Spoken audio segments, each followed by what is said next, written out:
Today we'll try to understand when we talk about Islam and secularism, what is the meaning of this term and does it relate with Islam or not? For that, let's try to define for ourselves what this term means.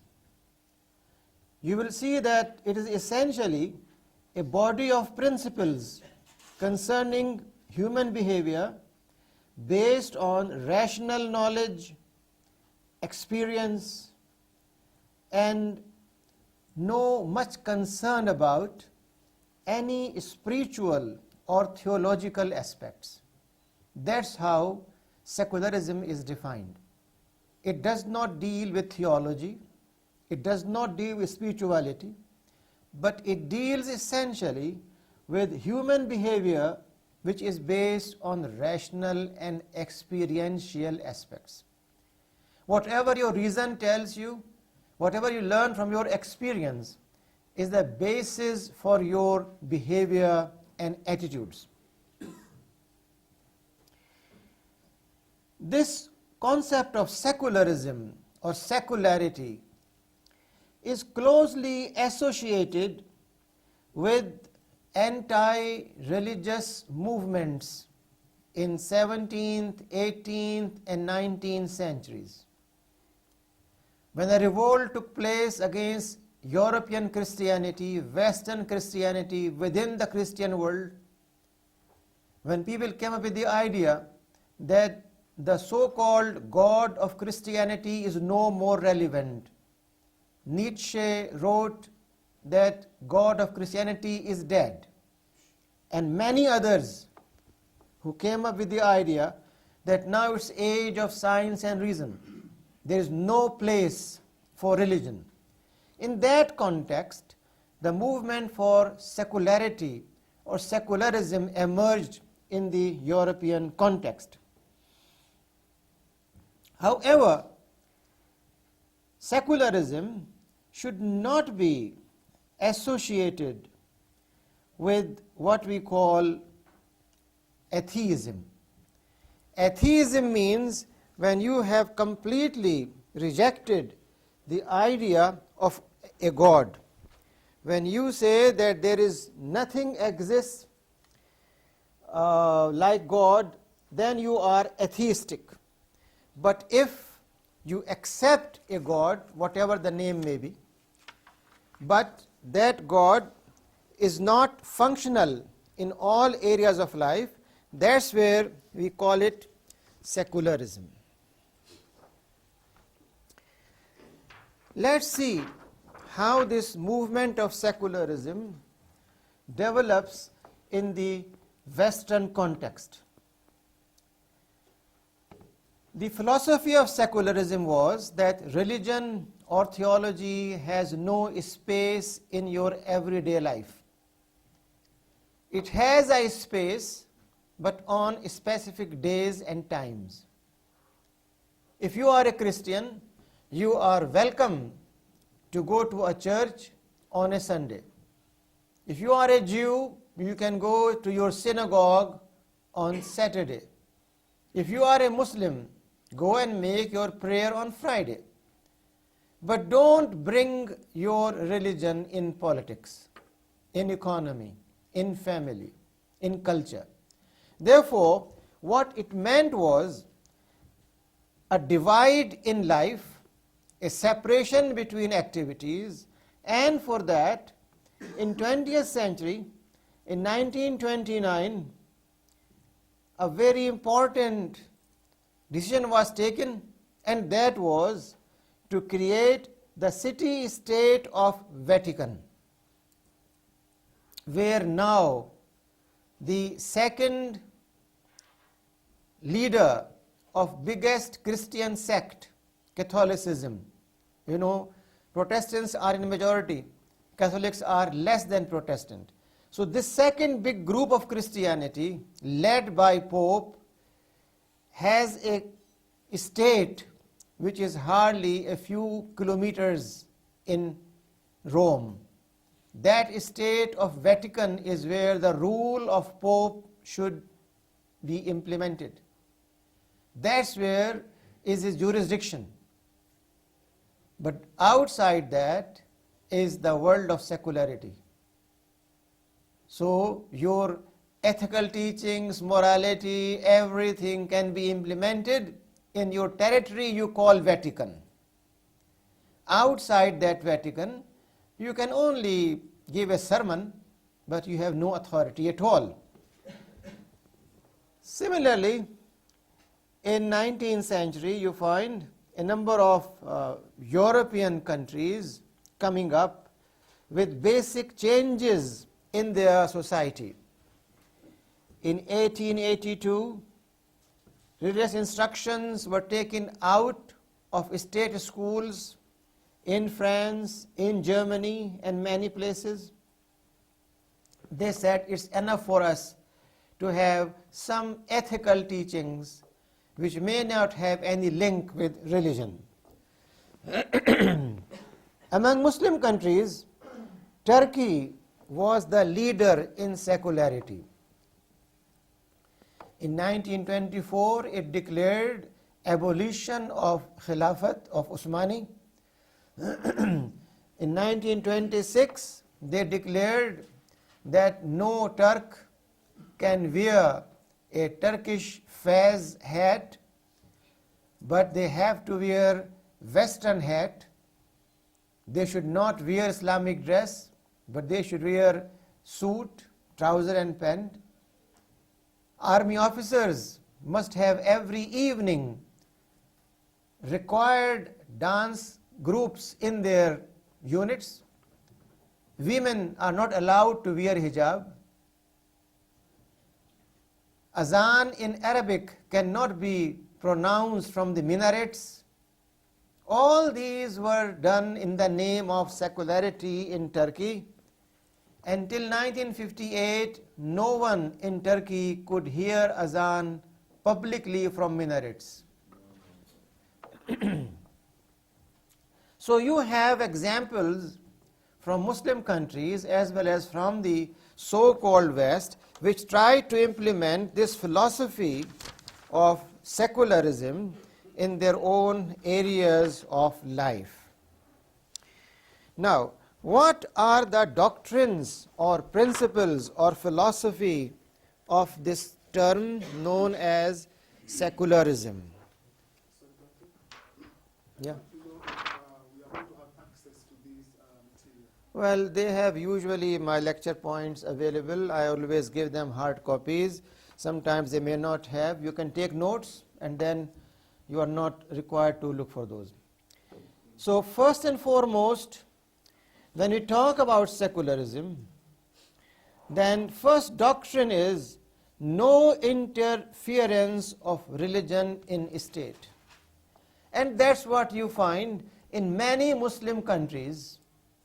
Not only the secular political leaders, but even some religious leaders come up with the idea that we are happy with our religious schools, with our mosques, with our Darul Uloom. Darul Uloom is our area. Darul Awam is your area. Parliament is yours. We are only authority in Darul Uloom. So it's not confined to so-called secular leaders, but even the so-called religious people strongly believe in a divide, in a separation in their practical life. Second, human reason is the final judge. Don't tell us what is said in the Quran, in Bible, in Torah, or anywhere. We decide rationally what is good for our country. Our country first. My interest first. If I can remain in power, I don't care for your ethical principles. My reason tells me I should remain in power for 30 years as president. So I must take actions for that. Don't tell me it is unethical, don't tell me undemocratic, don't tell me anything. My reason is my judge.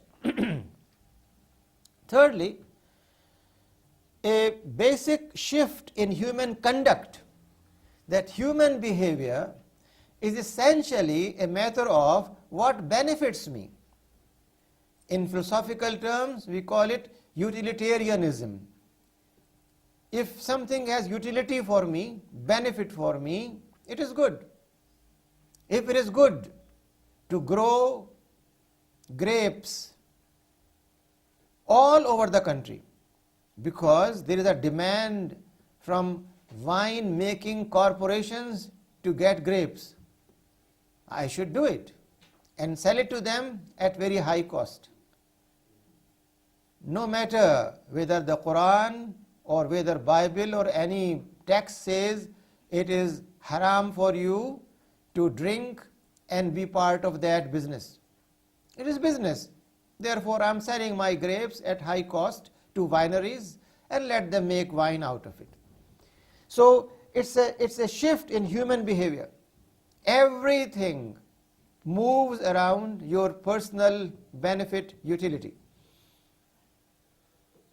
Similarly, there is no need for any guidance from beyond. No need at all to talk about some being whose name is Yahweh or God, or Muslims call him Allah or by any other name.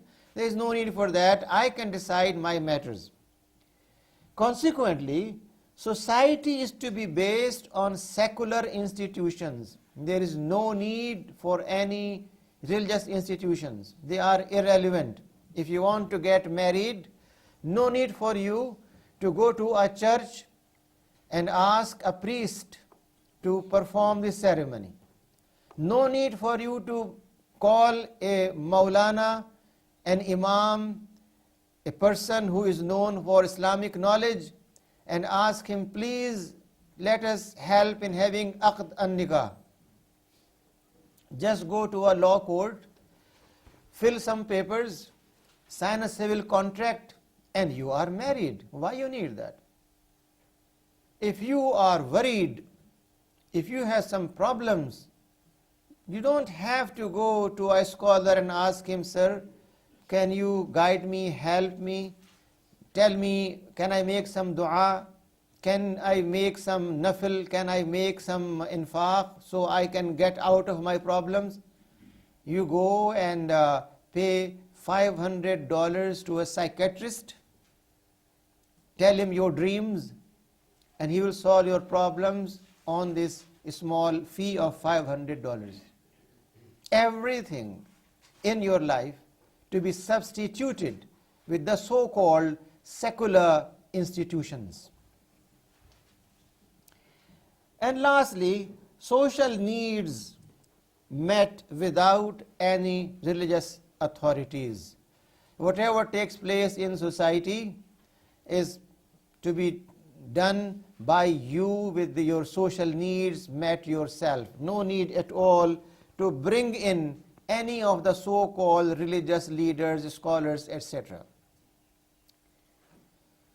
If you want to summarize the whole thing, what does it mean? It can be summarized in just one sentence: dualism in space-time. That time and space has two dimensions, two realms, two areas. One is secular and one is sacred. Therefore, sacred space and sacred time, and secular space and secular time. When you are in masjid, you are in a sacred place. So you must have wudu, you must have your dress clean, your body should not smell. But when you are sitting in your shop, no problem, you don't have to have wudu. You can be having a body which is smelling because you're not in a sacred space. When you are in mosque, then you have a feeling of humbleness. You want to bow down, you want to touch the floor with your forehead and tell Allah, you are greatest. No one greater than you. Allahu Akbar. Allah is Azim, Allah is A'la. But when you are back in market, then say, dollar, you are great. Uncle Sam, you are great. Unless you say that, how can you survive? Therefore, you have two personalities. One which is in the mosque, where you humble down. The other, when you are back in your factory, in your farm, as chief executive, there you are a tyrant, a pharaoh. You don't talk with your labor in same language in which you talk with your creator in masjid. Arrogance, command, pride, all these are symbols of authority when you are a chief executive. But when you are in a masjid, you are melting down. You want to show how humble you are, because you think you are in a sacred space. This space is sacred. This divide exists in every action in life, whether someone calls himself a Muslim or calls himself with a different name. Therefore, secularity is one of those aspects which has penetrated and gone down deep in the soul of people living in modern world. It is not correct to say that only people who are very much educated in the West are secular, but I believe even those who confine themselves and call themselves religious scholars are practical examples of secularity. Islam is not a matter of telling you about only nikah and talaq and tahara. While unfortunately, those who call themselves graduates of Dini Madaris, the so-called ulama, they have become people who talk more about tahara, about nikah and talaq. If you ask them about modern banking, defense systems, it's not our interest. Go to some people and ask them. Does that mean Islam means only tahara and nikah and talaq? Or Islam must tell you about how to make defense policy, economic policy, education policy, cultural policy. In all these areas, they have themselves withdrawn. They think it's not their concern. Their concern is to make sure that children memorize the Quran without knowing the meaning. Therefore, even those who claim to be so-called religious people have practically accepted through their behavior this approach of secularity. Now, what is Islam? Islam essentially is a matter of total submission to Allah subhanahu wa ta'ala, and therefore we do not have any concept of religion as we discussed yesterday, but we have deen, which is totality. The Quran and Sunnah address socio-political, economic, legal and cultural issues. They don't talk simply about tahara and ibadah, but they tell you your economy must be based on accepting Allah subhanahu wa ta'ala as your Rabb. Don't accept dollar as your Rabb, but accept Allah as your Rabb. They tell you very clearly, tabarrujat al-jahiliyyah, the customs of jahiliyyah must be smashed. Muslims love customs of jahiliyyah. Whether they are in Africa or Asia, when a wedding takes place, just try to find out whatever they are doing, is it what Islam wants from them? Or is it what Jahiliyyah wants from them? They feel proud on all those customs which they observe when they are having a wedding. When they have a burial, they must have all those customs which were done in Jahiliyyah. Never try to find out what the Quran and Sunnah wants from them. And therefore, it's not a matter of just blaming the West, but Muslims themselves have to do a soul searching and find out how secular they have become with their claim of being Muslim. Islam, at the same time, does not permit theocracy. Those who talk about secularism often claim if you don't have a secular society, a secular country, you will have a theocracy. In the context of Pakistan and Afghanistan, you find every single Western writer practically every other day in an academic journal, in a newspaper, in a magazine, writing an essay on Talibanization of Afghanistan or Pakistan. What does that mean? That simply means if Pakistan or Afghanistan are not secularized, they will be taken over by religiously crazy people. Therefore, a threat and fear of theocratic group, the mullah, the extremist, is projected. If you look into Quran and Sunnah, there is no place whatsoever for theocracy. There is no clergy, there is no group of so-called immune or ma'soom people. You don't have a pope who can never commit any error. You don't have an imam who is ma'soom, but you have all human beings who have the capacity to do wrong, although they may not do wrong because of fear of Allah subhanahu wa ta'ala. Therefore, we have no concept of theocracy. On the other hand, Islam means when you are living a life based on knowledge, ilm. First revelation comes and tells you, you should read in the name of Allah who has taught you what you did not know.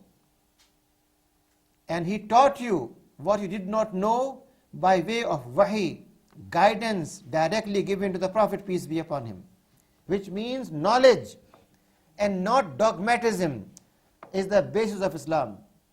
You find on every page of the Quran that you should develop an attitude of taqwa, which means Allah consciousness, which means you do things consciously, not mechanically. You find on every page of the Quran a concept that talks about your responsibility and capability, that you are an ameen, a trustee of knowledge, of resource and wealth, of whatever is given to you. If Allah has given you natural resources and you are destroying them, if Allah has given you plenty of fresh air, you pollute it, then you are not an ameen. On every single page, the Quran talks about it. It also talks about how you should decide your matters by shura or consultation. Does not say the Imam has all wisdom. Whatever he says is your decision. Even the Imam is bound by consultation or shura. He cannot veto the consensus of people. Shura means discuss, deliberate, debate, and ultimately when you agree, then leave it to Allah subhanahu wa ta'ala. You cannot say, I am your leader, I don't care what you say, I will do what I want. That has no place in Islam at all. Therefore, all those things which are part of theocracy do not exist with reference to Islam.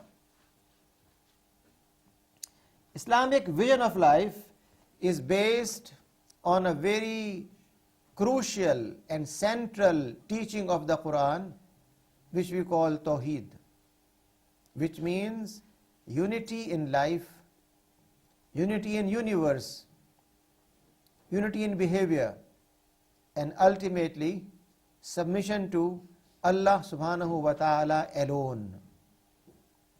Tawheed is not a matter of accepting one in place of 3 or 5, but it's a matter of changing your vision, coming up with a way of life where you have unified your activities based on how to please Allah subhanahu wa ta'ala. When you develop that, you have been able to understand the meaning of Tawheed. Otherwise, you may claim you believe in one and only Allah while saluting Uncle Sam every morning and evening. You may claim you believe in only one Allah, but that may be a matter of Friday alone when you go and accept Him. But 6 days of the week, you may be serving your local customs, monetary benefits, traditions, and many other things which have no place in Islam. Therefore, when we talk about Islam as total way of life, it simply means that Tawheed is to be reflected in your speech, in your dress, in your culture, in your economy, in your political system. Whatever you may have, in all those aspects, you must have Tawheed as the basis for your life. When you have that, then there is no possibility of dividing life into segments, a secular and a sacred life. Then, as the Prophet says, this whole of earth has been made a mosque for you, which means you have a right to pray on grass, in a desert on sand, in land anywhere you want. There is no specific area for your making prayer. The whole of mosque, the whole of earth is mosque for you. Therefore, if the earth is occupied by oppressors, zulm, by those who exceed, taghut, by those who claim they are God of people, then when you liberate people from that, you are making this land a mosque where people are free to pray wherever they want to pray. So, in brief, when we talk about Islam and secularism, then what we are saying is very simple, that division in life is not to be accepted, and life is to be considered as a unity, as an integrated piece where you do not have ongoing divisions between your activities. This is very briefly how I look on this subject. Any questions on this topic or topics of yesterday? Yes, please.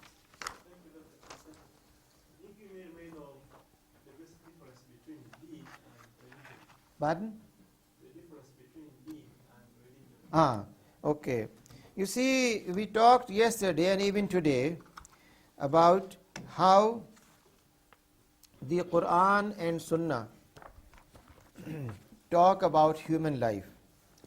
The Quran says, "Udkhilu fi silmi kaffa, wa la tattabi'u khutuwati shaitan." Enter in Islam in totality. Don't follow footsteps of shaitan. What does that mean? That means that you cannot have your life fragmented. You cannot say, Friday is for Allah, Saturday for enjoyment on the beach, where I will go and half nude swim there. Sunday for rest I will do nothing but just sleep whole day. Monday I'll be an economic engine. From morning till evening I'll be making money. You cannot have this kind of division. Even when you want to enjoy yourself, go and swim, but swim in a manner which is not unethical. Go and make money, work from morning till evening, but make money by halal and ethical means. When you are doing it, then Allah subhanahu wa ta'ala is with you in your economy. Your economy is based on Tawheed. That is Deen. It is not dunya. When you want to make money and buy a dress for your wife, for your children, you are following Deen, not dunya. Because Deen tells you in the Quran that you should not refuse the zina Allah subhanahu wa ta'ala has given you. On the other hand, the Quran says, have beautification when you are going to masjid. Who has told you that you wear a dirty or old dress? Enjoy Allah's gifts, but don't be proud. When you want to eat, it tells you very clearly, we have made everything tayyib, halal for you. Why you want to go for something which is not clean itself? Which means Islam as deen is not a matter of worship or ritual, but a matter of entering into Allah's obedience in totality. So whatever I'm going to do, it has to be based on, will Allah feel happy or angry about it? When we take that approach, then Islam becomes deen and not a mazhab or religion. Religion means a specific kind of activities done by a person. Say for example, when in your own town, you are in marketplace and you find someone with a prayer hat, with a nice beard, with a long shirt, walking and carrying a tasbih in his hand, counting all the time. What do you call him? Secular person? Religious person? When you find someone in three-piece suit, walking in the street, you also call him religious person? You don't call him secular. Why? Because your mindset, you have confined religion to these symbolic activities. Symbolically, you are wearing a prayer hat and carrying a tasbih in your hand makes you religious. Although the person who is counting on his beads so many times may have a winery where he exports best wine to France. He may have a drug gang. He might be head of that. Doesn't matter. That you call his business. This you call his religion. Okay? Deen means that you have to change everything to please Allah subhanahu wa ta'ala. Have that kind of economy which Allah will welcome. If you are a lawyer and someone comes who has murdered someone and says, listen, I'm a killer and I will give you $5 million if you save my life. Should you say, I'm a professional, I should fight for him? If you do that, you are a secular person. If you say, well, I will not defend a person who has killed someone, I will not take that money which is haram. You may be wearing three-piece suit. You are making a decision based on deen. What does the Quran say? Defend the murderer or fight against him. Therefore, whether you are in a profession, in your home, wherever you may be, when you take Islam as totality, then you take it as the Quran wants. The Quran nowhere says Islam is religion or mazhab. Everywhere says it is deen of Allah. Deen manifest, deenul qayyim. Deen which is so obvious, so much truthful, deenul haq, deenullah.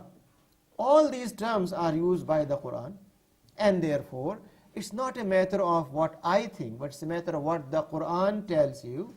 Islam is not a religion in its narrow understanding, but deen in its most wide understanding of the term. Is it clear? Yes, sir? Secularists often tend to call those people who follow their deen as fundamentalists. Yeah. Simply because they adhere to the teachings of their particular kind of deen.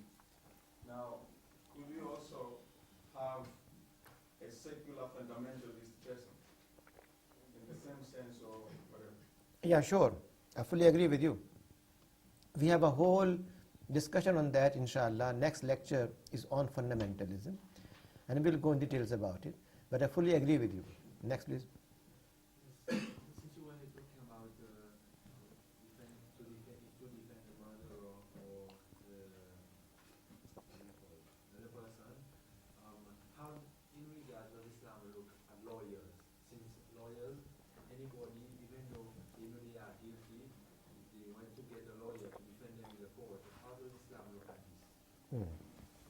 You see, first of all, I'm not a mufti to give fatwas. I'm only a teacher. And teacher's job is to persuade your mind to raise questions. I don't have answers, but I always try to create questions in the mind of my students. When you want to decide what does Islam say about lawyers, then try to look into Quran and Sunnah and look for what lawyers do and what kind of work or responsibility lies on them. First and foremost, a person who claims to be a lawyer. Hello. Asram. जी जी जी जी अच्छा क्यों कोई अच्छा अच्छा ये तो बहुत ही हमारे लिए प्रॉब्लम होगी अच्छा खैर मैं उनसे बात करूंगा फिर इस वक्त मैं लेक्चर में हूँ फिर अभी कॉल करता हूँ कुछ देर में अच्छा thank you Allah So you have to look into the Quran and Sunnah. What is done by a lawyer is very simple. I have a dispute with you in my business matters. We developed a corporation, a company, in which we put our money, and after 10 years we develop a dispute. Now, I do not know what are my rights in terms of law. What should I do? I go to a lawyer and ask him. He becomes my counsel. I consult him.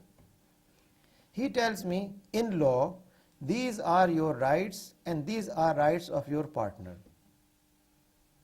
Then I ask him, if we have dispute in this matter, how can I get my right back? Now, I have no idea about it. I need help, just like a medical doctor. Therefore, the profession as such can never be called haram. The profession does not compel a lawyer to tell lies. It only compels him to counsel his client and in client's behalf stand to protect his rights. Just like a minor. You have a child who is 10 years and his father has left a property of 20 billion. His uncle has somehow occupied that property. This child does not know how to fight for it. Should we say, well, it's Allah's will, be patient? Or a person who knows law, who knows his rights, should stand for him. Whoever stands for him is his counsel. That's why we call lawyers as counselors. They counsel, legal counsel. So the profession as such cannot be regarded as bad. However, if a lawyer is available for everything, whether you are a criminal or you are oppressed, he is available for both of you, and he is prepared to play tricks with law, then it is cheating, unethical, un-Islamic. Therefore, law as a profession cannot be condemned, but those lawyers who are always changing their sides, sometimes with criminals, sometimes with those who are offended, they are doing unethical thing. Islam does not stop them from it and persuades them to only defend those persons who have been wronged. Therefore, the Quran says, never be part of shahada zur.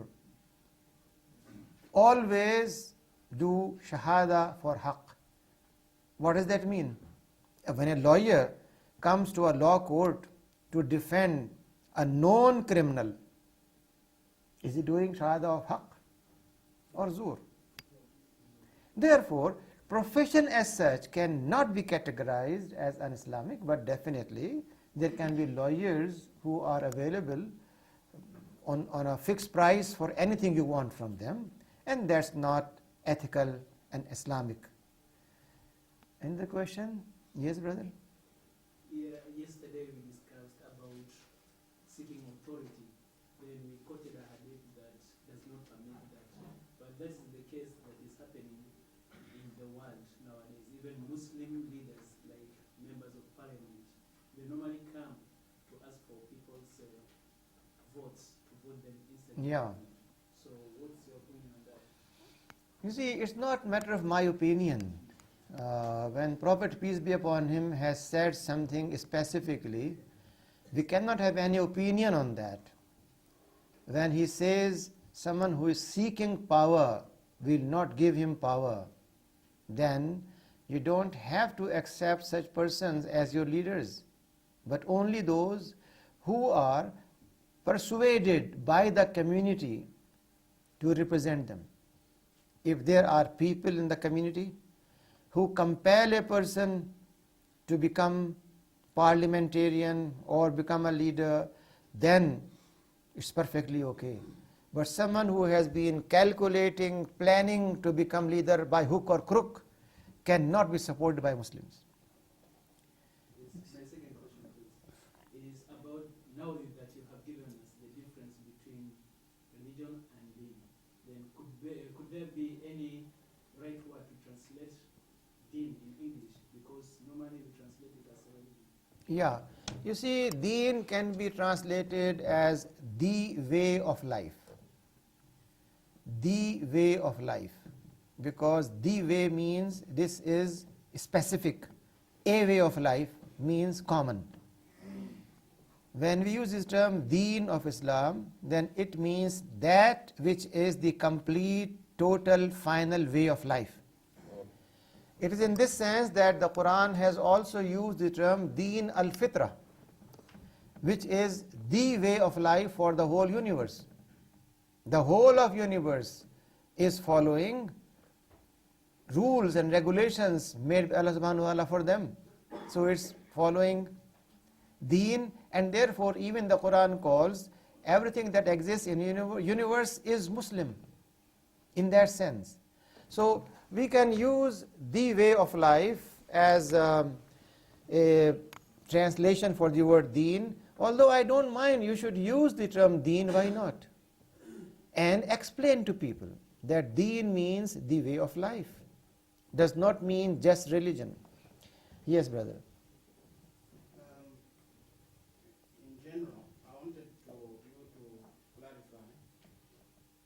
Normally, the general overview of the situation is that you see secularism very rampant in our societies, according to your explanation.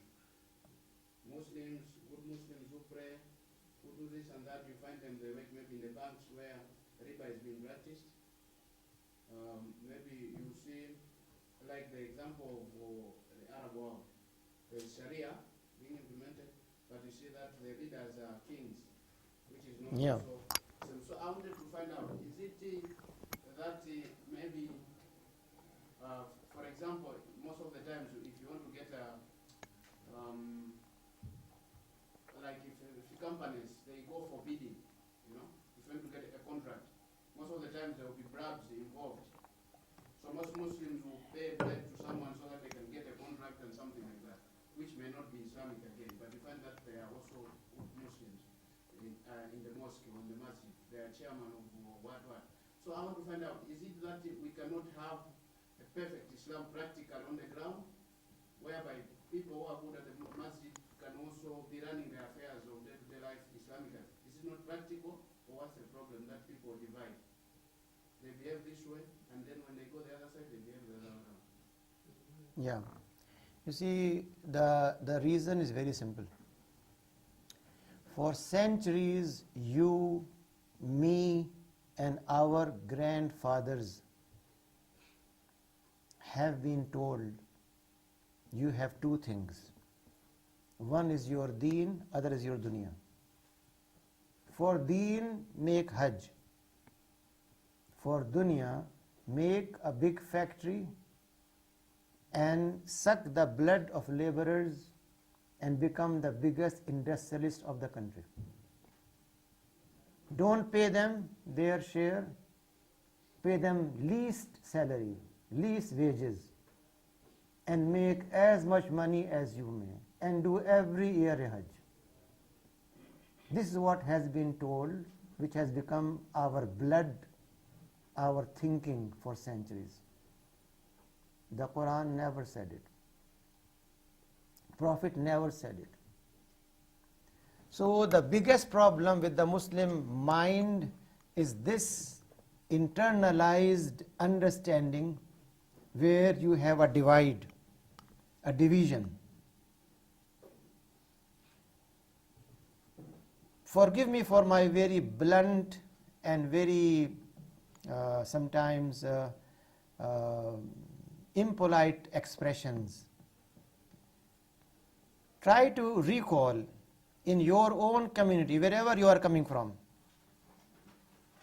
You may have a person who is perhaps a mufti, an imam, a scholar, president of Islamic Association, who is all the time giving you lectures that our daughters, our women, our wives should observe hijab because the Quran wants it. When his daughter's wedding takes place,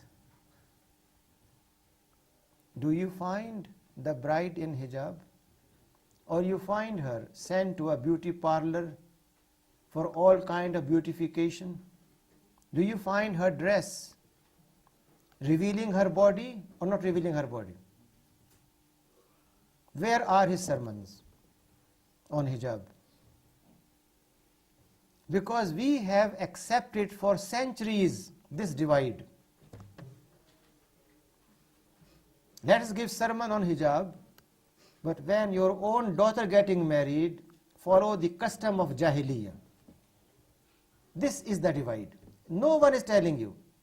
It is there in your blood for centuries. Islam revolts against that. Islam wants Muslims to think objectively, critically, honestly, fairly. If they are honest and fair, then they have to change themselves. Or else they will live whole life, a life of nifaq. Two gods at one time. A god of culture, money, political power, and a god of Friday. That's what we have been doing for centuries. We have a god of Friday who is saluted on Friday only. Rest of the week, we salute dollar, we salute power, we salute customs, self-desires, everything. Deen means when you are liberating yourself from this kind of taghut and accepting only Allah subhanahu wa ta'ala in all your matters. And that's not very easy. Does not mean deen is not practical, no. Deen is practical, deen is simple, because the Quran has said, this deen is made easy for you. Allah does not want difficulty for you. Ad-deenu yusr. And He does not desire usr for you. In Al-Baqarah, very clearly.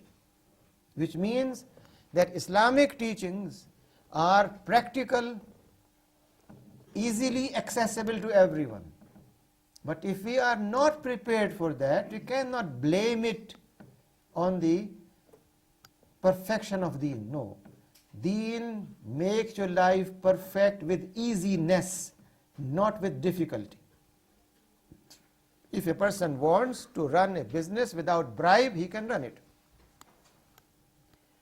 If you want to teach students with honesty, you can teach with honesty. You don't have to cheat them, fool them, but with honesty. It's in your hand. I don't believe that those people who become presidents of Islamic organizations and who are involved in all kind of Islamic activities in the name of Islam can be your ideals. No, they are not. Your ideal reside in the Quran and Sunnah. And those ideals are achievable. They are not distant. They can be achieved today in this society. Yes, yes brother? Yes, kindly advise us on a simpler methodology in overcoming this phenomena of serving two gods, secularism and You see, nothing can be more simple than what the Quran tells us. The Quran tells us that say, Allah is my Rabb, and then be mustaqim on it. Then we have istiqama on it. Inna alladhina qalu rabbuna Allah summa istaqamu. Two things only. Say Allah is our Rabb and then stick to it. If this is done, you have no duality in life. Then you have to ask every minute, when I am doing this, is it accepting Allah as Rabb or someone else as Rabb? Tell me one single Muslim country ruled by the so-called dictators, army rulers, kings, who can say, I pay a damn to X and I am servant of Allah? Or they say, let's find out how Washington will like it or not. Who is their God? Rabb. Oil price, your foreign policy, security, education. Think of any area. In everything, if they don't like your books to have concept of jihad discussed, remove the ayat of jihad from textbooks. If they don't want some kind of practices in your country, like Islamic punishments, remove those, become civilized. Who is their Rabb? Therefore, the Quran has made it very simple. إِنَّ الَّذِينَ قَالُوا رَبُّنَا اللَّهُ ثُمَّ اسْتَقَامُوا. Two things only. Very simple. Does not require philosophy. Does not require long discussions. Just understanding the meaning of Rabb and then being firm on it. It is just like that old story where you find someone who was a milkman who used to make money out of putting water in milk. He had some milk in a bucket and he gave that bucket to his son, who was hardly 10 years old, and said, "Son, take it and mix some water in it and don't let anyone see that." Okay? So after milking the cow, he took the bucket with him and was gone for hours and hours. His dad was mad on him when he came back. He said, "Where were you for so many hours?" He said, "You told me, milk the cows, then add some water, but don't let anyone see you." And I went to the hut in the forest and I was about to put water. Then I thought, Allah is seeing me. I went to forest. I wanted to put water. Again I thought, Allah is seeing me. For hours and hours he was going from one place to the other. Then he came back and said, "Sorry, I could not do it." You think he was a philosopher, theologian, a PhD of theology? Just a small child who understood the meaning of Tawheed. Allah is there.